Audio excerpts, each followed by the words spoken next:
When we focus on choices rather than circumstances, we can master the moment.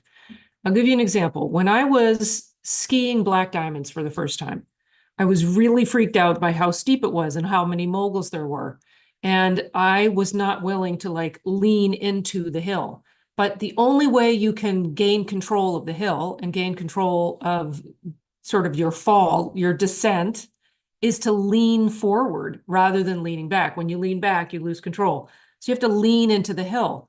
Well, if you don't know that and you look at the circumstance of this steep hill full of moguls in front of you and you react to the circumstance, you don't actually make the choice to do what you need to do to manage the situation.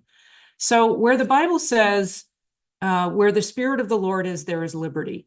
And then it also says in a different place, God has not given us the spirit of fear, but of power and of love and of a sound mind.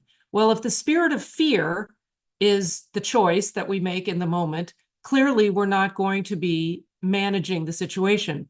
But if we know that the Spirit of God is with us, that the Spirit of the Lord, where the Spirit of the Lord is, there is liberty. So if I choose the Spirit of the Lord rather than the spirit of fear, I know that in that moment, I will be able to manage whatever is in front of me. I can listen for those angel thoughts, those inspired ideas.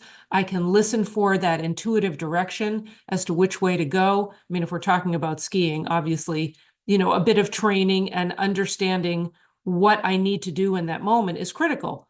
So the same thing is true in metaphysics. If I'm completely freaked out by the circumstances I'm facing, disease or diagnosis or conflict or whatever it is, the outward picture, I'm not actually choosing the spirit of the Lord. I'm choosing the spirit of fear. Well, God hasn't given us the spirit of fear. So I know that's an illusion of the senses of the circumstance. So I get to turn inward instead of looking out and getting freaked out by stuff, turn inward and say, okay, what choice am I making? What choice am I making about where my thought is? And if I'm wobbly on that, then I look up and I say, okay, God, what, what is it that I know of you that I then in turn know of myself as your reflection? And then I look out and say, okay, I can manage this because I know from which I am coming, the place from which I am coming. So I don't know, this is really this science, this scientific Christianity, the laws behind the science that Jesus demonstrated, the scientific laws of God. It's like it's so practical because we can apply it to anything. It's like having that spiritual Swiss Army knife. You can like, these are my spiritual tools, and I can use them no matter what I'm facing outside of me. I can utilize these tools because I know where my thought is, and I'm not letting fear govern me. I'm letting the Spirit of the Lord govern me. Where the Spirit of the Lord is, there is liberty.